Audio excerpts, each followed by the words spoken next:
भारत आदिवासी party के प्रत्याशी थावर चंद डामोर ने भरा नामांकन। हजारों की संख्या में समर्थक हुए सम्मिलित। नामांकन की भीड़ देखकर भाजपा और कांग्रेस खेमे की बढ़ी चिंता। धरियावद विधानसभा में आज शनिवार को भारत आदिवासी पार्टी के प्रत्याशी थावर चंद डामोर ने अपना नामांकन भरा। इस दौरान हजारों की तादाद में अपने समर्थकों और कार्यकर्ताओं के साथ एक विशाल रैली का आयोजन हुआ और अपना नाम निर्देशन पत्र एसडीएम कार्यालय में प्रस्तुत किया। नामांकन रैली से पूर्व होटल माणक पैलेस में आम सभा आयोजित हुई। तत्पश्चात नामांकन रैली का शुभारंभ किया गया, जो ढोल नगाड़ों के साथ लसाड़िया चौराहे से शुरू हुई, जो धरियावद नगर के मुख्य मार्गों से होती हुई उपखंड कार्यालय पहुंची। वहां से मुख्य निर्वाचन अधिकारी धरियावद के समक्ष अपना नामांकन दाखिल किया। जानकारी देते हुए प्रत्याशी थावर चंद डामोर ने बताया कि मेरा पहला मुद्दा धरियावद में कृषि मंडी खोलना, शिक्षा के स्तर को बढ़ावा देना, जनसंख्या के अनुपात आरक्षण की मांग, बेरोजगार के लिए रोजगार दिलवाना, सरकारी महाविद्यालय में फैकल्टी को बढ़ाना, गर्ल्स कॉलेज खुलवाना, जाखम बांध का पानी राजसमंद ले जाने से धरियावद की खेती पर असर पड़ेगा, उस पानी को राजसमंद नहीं जाने देंगे। कांग्रेस एवं भाजपा ने बारी बारी से आम जनता को ठगा है, अब की बार ऐसा नहीं होगा, सहित विभिन्न मूल उद्देश्य बताए। नामांकन में भीड़ इतनी तादाद में थी कि 1 से 1.5 किलोमीटर तक कार्यकर्ताओं की टोली नजर आ रही थी। ये नजारा नगरवासियों ने भी देखा और आश्चर्यजनक स्थिति में सभी के मुंह से एक ही आवाज निकली कि इस भीड़ से तो यही लगता है श्री डामोर ये चुनाव आसान तरीके से जीत जाएंगे। और इस विशाल भीड़ ने तो भाजपा और कांग्रेस के नेताओं, उम्मीदवारों के चेहरे से रौनक ही गायब कर दी। अब इन दोनों राजनीतिक दलों में चुनावी हलचल शुरू हो गई है कि कहीं ये तीसरा व्यक्ति जो भारत आदिवासी पार्टी का स्वयंभू नेता बनकर उभरा है, और यदि सारे आदिवासी वोटर छिटक कर इसकी झोली में चले गए तो निश्चित ही ये चुनाव जीत जाएगा। इसका डर इन दोनों राजनीतिक दलों को सताने लगा है। इनको अपनी रणनीति में बदलाव करने की आवश्यकता महसूस होने लगी है। आज भारत आदिवासी पार्टी की महारैली से आगाज अच्छा हुआ है तो परिणाम भी अच्छा ही होगा। जोहार, आपके चैनल को जोहार।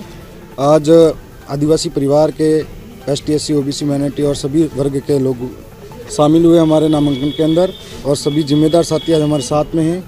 मैं कई विशेष मुद्दों पर चुनाव लड़ रहा हूं।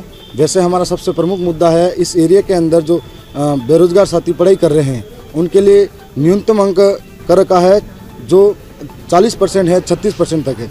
हम ये चाहते हैं कि इस न्यूनतम अंक को ख़त्म किया जाए। बेरोजगारों के अब बहुत सारे भर्तियों के अंदर बहुत सारी सीटें खाली रह गई है। तो दूसरा ये है कि प्रशासनिक सेवाओं के अंदर हमको 12% आरक्षण पृथक दिया गया है, लेकिन 12% आरक्षण के अंदर इस ट्राइबल बेल्ट के अंदर हम जनसंख्या अनुपात में 6.5% मांगना चाहते हैं। तीसरा हमारी सबसे प्रमुख मांग है कि ट्राइबल बेल्ट के अंदर आर्टिकल 244(1) के अनुरूप, इस मूल भावना के अनुरूप यहाँ पर आरक्षण व्यवस्था और लागू हो। साथ ही इस इलाके के अंदर आज तक दोनों पार्टियों ने शासन तो किया, लेकिन दोनों पार्टियों ने जनता को ठगने का काम किया, बारी बारी से राज किया। तो आज इसीलिए उन लोगों में गुस्सा फूटा है कि बहुत सारे लोग हमारे रोजगार की तलाश में गुजरात, महाराष्ट्र कहाँ भटक रहे हैं, जो आज तक रोजगार की व्यवस्था नहीं कर पाए। बहुत सारे इलाकों में आज हमारे यहाँ पर कितने विद्यार्थी पास होकर पढ़ाई करने जाते हैं, उनके लिए कोई ठोस व्यवस्था नहीं हुई, जिस कारण कॉलेजों की व्यवस्था नहीं। तो बहुत सारे सीकर, जुनून, जोधपुर यहाँ कहाँ पढ़ रहे हैं, उनकी मजबूरी है, हम आर्थिक रूप से सक्षम नहीं है, महंगी फीस भर पाए, तो कॉलेजों की व्यवस्था नहीं है। दरियावद के अंदर गर्ल्स कॉलेज की व्यवस्था नहीं है, लसाड़िया के अंदर गर्ल्स की व्यवस्था नहीं है, जल्लारा ब्लॉक आज तक ऐसा रहा जिसके अंदर कॉलेज की कोई व्यवस्था नहीं है। और यहाँ पर जो छात्र पढ़ाई करते हैं, हर साल 10वीं पास आउट कम से कम 10,000 से ज़्यादा विद्यार्थी पास होते हैं, उनके लिए कोई फैकल्टी खास रही नहीं यहाँ पर। तो ऐसे वक्त में वो कहाँ जाए। यहाँ के किसानों के लिए आज सभी कृषि मंडी की व्यवस्था कई 10 सालों से बता रहे, हर बार चुनाव लड़ते ये वादा होता है, लेकिन कृषि मंडी कभी खोली नहीं। आज जाखम के पानी के लिए एक परियोजना चलाई जा रही है, जिसका पानी ले जाना चाह रहे हैं राजसमंद। अगर राजसमंद पानी लेके जाएंगे तो जाखम का पानी राजसमंद ले जा रहे हैं, तो अगर राजसमंद ले जाएंगे तो दरियावद की ज़मीन बंजर हो जाएगी। हम लोग यहाँ पर पूरे उदयपुर संभाग में सबसे ज़्यादा अन्न उगाने वाला क्षेत्र दरियावद है, तो इस दरियावद क्षेत्र का क्या होगा।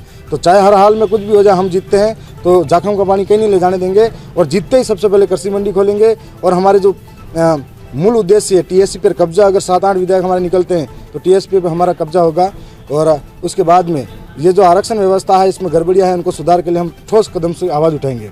हमारे वीडियो को लाइक करें और चैनल को सब्सक्राइब करना ना भूलें।